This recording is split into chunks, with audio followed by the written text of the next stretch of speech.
you're a backpacker in tourism words, you'll know that saving money is the most important thing in hiking or whatever. Well, today I'll be telling you more of car parts of it, which is the top 5 most fuel efficient cars in South Africa. Yes, today I'll be telling you which is the most fuel saving cars in this country of mine, which is in South Africa. Yes, I'm Junior and you're watching Junior on Cars.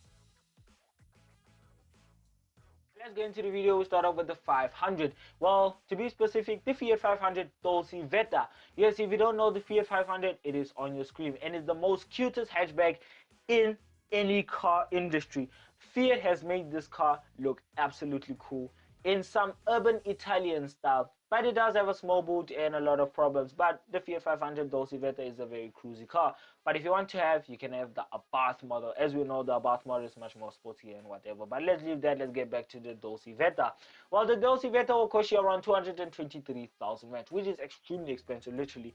On this list, you'll see which is the less expensive cars if you can spot it out. Well, what do you get for 223,000 rands performance wise? Well, you get a 9-liter twin-air turbo petrol, which produces around 63 brake horsepower and 145 newton-meters of torque. As we all know, horsepower less, torque more. Well, you can choose to choose what gearbox you want. You can have a 5-speed manual or a 5-speed automatic. It doesn't matter.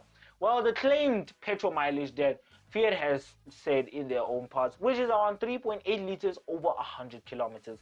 But I don't know if it's true, but they do claim that it will do that much. But many do complain that if you do take, let me say, the Fiat 500 Dolce Vita to maybe the country roads of England, you'll realize that it burns more fuel than they do claim.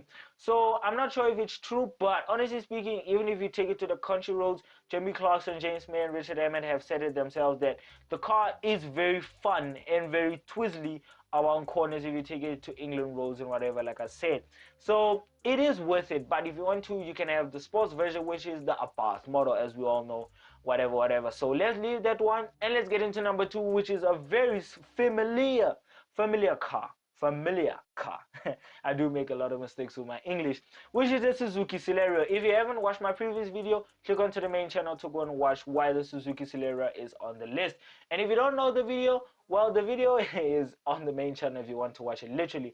Well, let's get back to the car, the Celero. Well, the Celero will cost you around 174,000 rands. Yes, as we all know, the 174,000 rands is with the options and everything. But what do you get performance-wise? Well, you get a 3-cylinder 1-liter petrol, which produces around 49 brake horsepower and 89 newton-meters of torque, which is very pointless, literally.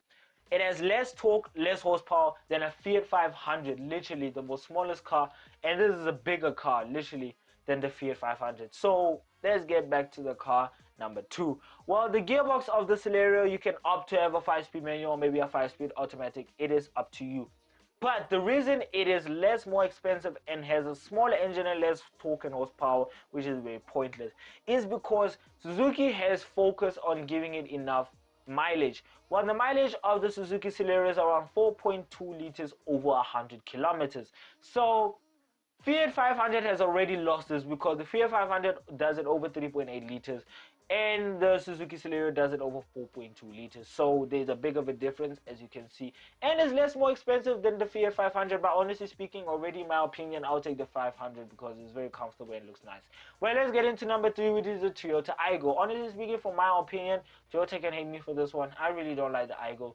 Yes, it is very affordable, but Toyota could have worked on the styling of the Aygo. Looks more urban and more old in the same time. Well, how much will that Aygo cost you? It will cost you 192,000 rands, which is more expensive than the Celero. Well, let's see why it will cost you 192,000 rands in performance wise. Well, you get a 3-cylinder 1-liter petrol engine, which is the same as the Celero, but has the same power literally as the Celero, which is 49 brake horsepower and 89 newton-meters of torque. Literally, they are very similar. But it costs more. Well, why does it cost more? Well, let's stick to the video and let's see. Well, you can opt to have a 5-speed manual, or if you want to, you can have a 4-speed automatic, which is pointless, literally.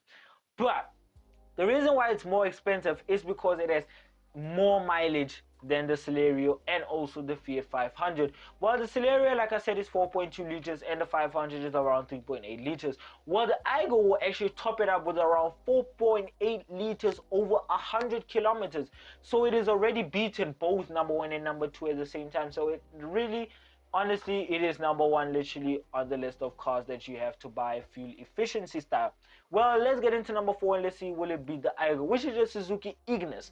Yes, if you don't know the Ignis, it's on your screen, and honestly speaking, I don't know why it does look this horrible. Well, the price tag, unfortunately, I forgot to do more research about it, so let's leave it for now, and I'll put it on the subtitles. Well, the engine of the Ignis is a 1.2 liter petrol engine, which is more bigger than the Celero and a little bit smaller than the Fiat 500, but is also bigger than the Toyota Aygo. Well, let's see performance wise, why is it bigger? Well, it has 61 brake horsepower and 113 newton meters of torque. Well, you can opt to have a 5-speed manual or a 5-speed automatic, so it's up to you which one you choose.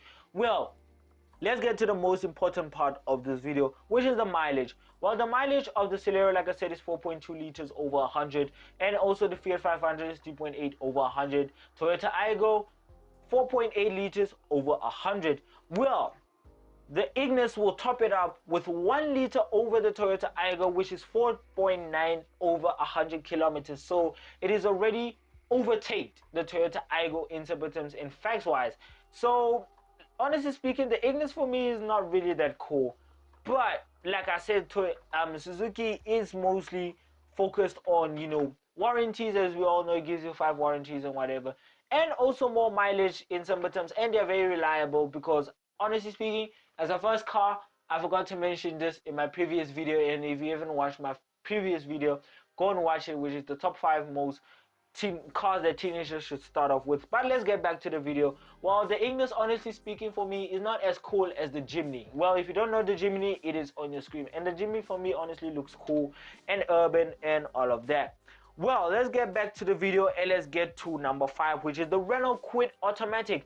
Yes, the automatic version. And if you haven't watched my previous video of the top 5 cars most teenagers should start off with, go to the main channel and go and watch it. It's a very good video and very enjoyable. Well, let's get back to the video and let's get into number 5, like I said, which is the Renault Kwid automatic. Well, the Renault Kwid automatic is already the same price, actually over the Toyota Aygo, and also, honestly speaking, is a little bit expensive. If you do know my previous video, it was expensive as it is right literally in this video. Well, the Renault Kwid automatic, which is starting off around 194,000 rands. Well, what do you get for that performance wise? Well, you get a 1 liter 3-cylinder petrol engine, which produces 50 brake horsepower and 91 newton meters of torque, which is very pointless in little terms. Well, you can opt to have a 5-speed. You can actually have a different gearbox for each trim level you buy. Yes, like I said, the Renault Kwid does have lots of options in cars. So you can have the Climber, you can have the Zen model, or you can just have the normal version. Or if you want to, you can have the Renault Kwid automatic. Well, it's not only the automatic version which is available. Yes, you can also have a manual version, but it looks like the automatic version saves a lot of fuel, because the manual Kwid are slightly thirstier and fuel consumption figures of 4.9 over 100 kilometers. So it is, honestly speaking, in simple terms, much more thirstier than the automatic version. I think because the automatic, as we all know, automatic changes for you. So I think the gearbox does have a style of maybe using less fuel to change gears and whatever. But it is more cheaper than the automatic version, because the automatic version starts off at around 194,000 rands. Well, the manual version is slightly cheaper with 174,000 rands. But honestly speaking, because the automatic does save a lot of fuel, which is 4.9 liters over 100 kilometers, which is similar to, let's see, which is the car it is similar to. Well, it's not similar to the Toyota Aygo, it is similar to the Suzuki Ignis. Well, if you don't know the Suzuki Ignis, it is again on your screen. The Suzuki Ignis, like I said, has 4.9 liters over 100 kilometers. Well, the Renault Kwid automatic also has 4.9 liters over 100. So it's up to the buyer which one you can choose. You can have a Suzuki Ignis or maybe a Renault Kwid. Honestly speaking, they're the same. They are small urban cars that you're just going to drive around. You can actually do 150 kilometers with cars like that. Well, honestly speaking, if I'd have the Renault Kwid automatic, it is slightly cheaper, but does save a lot of fuel. But if I buy the manual Kwid, does eat a little bit of fuel, but is a little bit cheaper. Well, honestly speaking, I've already made my mind up. I would buy the manual Kwid because even though it does have 2 liters less than the automatic, doesn't mean it does have it doesn't mean that their price tags are going to be similar. No, because like I said, the manual is cheaper and the automatic is expensive. But honestly speaking, I'd have the manual because I prefer driving a manual over automatic. Some automatics are just trash. But let's see from 1 to 5 which is the best. Well, the Toyota Aygo in my opinion is cool and everything, but it's not really my style, even though it does have enough fuel consumption, but it's a little bit expensive. Well, the Suzuki Ignis is okay, but not really my style because honestly speaking, it looks a little bit sussy.